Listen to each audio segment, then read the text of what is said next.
Hi everyone, it's Elizabeth. Thank you so much for stopping by. I had a couple of questions on the video I posted last week about the kinds of pens I'm using in these journals. So essentially, what is in this pencil case? So this is one of those 99-cent pencil cases you can pick up at any school supply store. So I thought I would quickly go through and talk about what I carry in here.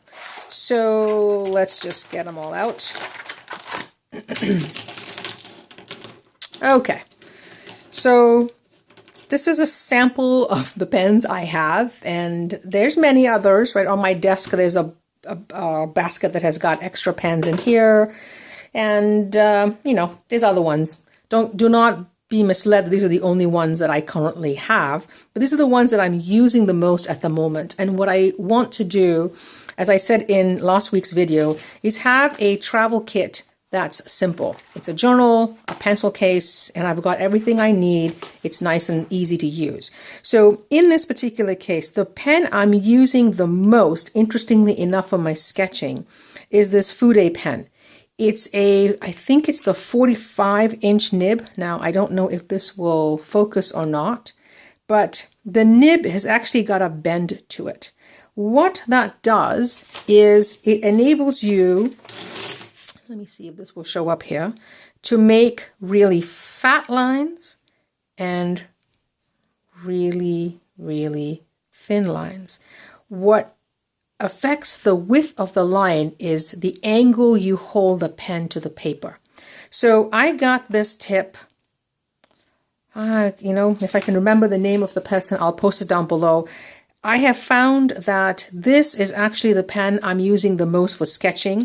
Prior to using this one, I was using this Lamy Safari in Fine, which I still love, but something about being able to have a line that varies while I'm sketching is something that I'm really liking. So almost all the drawings that are happening or that I do in these current journals that I'm using right now, these colored insert journals, are all with this pen. So you can see, there's really thick lines and there's really thin lines, all with the same pen. Okay, so that's my Fude nib. I know, and this, by the way, it's made by Sailor in Japan. It costs $10, so it's not an expensive fountain pen either. And if you look at a video on my channel, I'll post the link down below. There's very easy and inexpensive ways to fill this pen and all the supplies I'll be showing you here today. So my current sketch pen that I'm using almost exclusively is this Fude pen. The other one that I do tend to use from time to time is this Lamy Safari. Both of these I have filled with carbon black, the platinum carbon black ink, so that's waterproof. The other pens in this, I really always like Sharpies in different kinds. I tend to have a bit of dark or black paper in my journals at the moment, so I'm kind of liking the Sharpie metallic silver one, which is fun.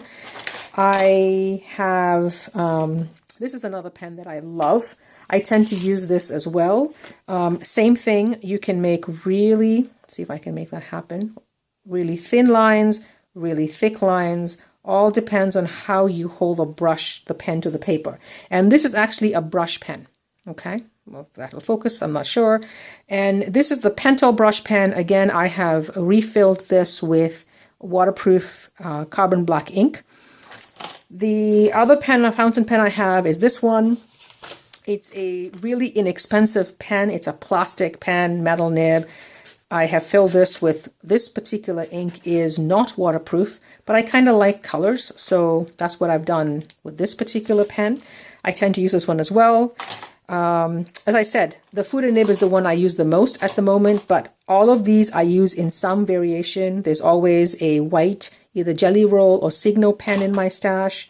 Another Sharpie, a fine point Sharpie with a clickable one, really nice.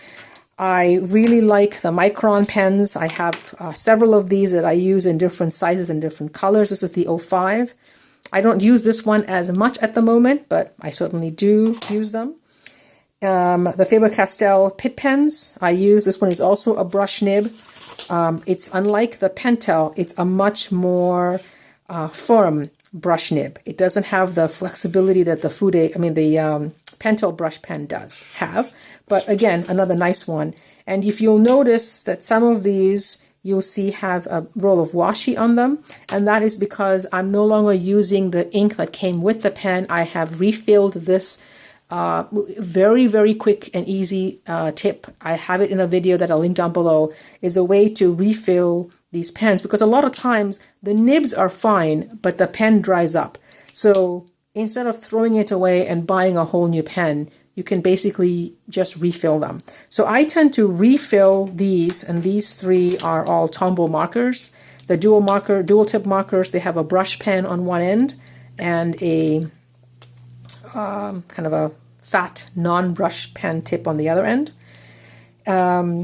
These dual markers as well. So I tend to, like I said, this particular black one, ran out. So I paid, when I bought this, I paid $2.79 for it. I basically have refilled it. Same video to that link down below. And it works just great, right? So here is a refilled marker that I otherwise would have just chucked and thrown away. So these three brush markers I tend to use when I'm looking for more shading. The Pitt pen as well. I usually tend to have a red marker, a red pen of some kind in my stash and all my bags. And then again, the video that I'll link down below has got how I use these water brushes as a way to actually create washes. So I put permanent black ink in here, diluted with water, and you can change how light or dark you want this particular wash to be. So when I'm creating shading, it's a really easy way. Let me see if I can find something. So all of the shading that you see here is happening with this particular brush marker. The drawing happens with the Fude pen. The shading tends to be with this this water brush that's got diluted ink in it. This kind of dark colors you see here are either the Pentel brush pen or the Tombow marker. This shading is using this water brush, right? So again, very simple to use. So that's essentially what goes into my kit, is currently in my kit for my pen and ink supplies at the moment, something I use all the time, every single day at this point. Now, one of the things I don't do, sometimes I will do my writing using the Fude pen or something else. For example, I think I use the Fude pen to do the writing here as well. But most often, what I tend to use when I'm writing is actually a Pilot G2 in 07. I have this, let me see if I can reach around this tripod. I have this particular pen in multiple colors. They don't tend to go in this box necessarily because I have them everywhere. I have them in my bag, I have them on my desk, I have them everywhere. So I don't need to specifically have it in this particular kit. So almost all the writing I do, whether it's in my art journal pages or in my morning pages right here, are all done with these G207s by Pilot. I love them. I love the flow. They're refillable. And the thing to note is that they're not waterproof. So if that concerns you, then I would use one of these particular pens with waterproof ink in it. You could do a fountain pen with waterproof ink.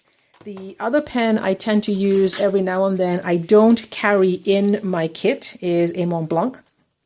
So this is a fountain pen that I've had for many, many, many years. And again, I have filled this with, I haven't even used it in a while, so it needs to be refilled probably. I use this with blue water soluble ink, so it doesn't, it's not writing. So I'm going to have to refill that one probably. It's probably dry. But I don't travel with this. I do not want to lose it, right? This is probably the most expensive pen I have, a gift from I think 2 decades ago. So I tend to travel with supplies that are inexpensive. So if I lose something, it's not a big deal. As I said, my current go-to pen that I use the most is $10, right?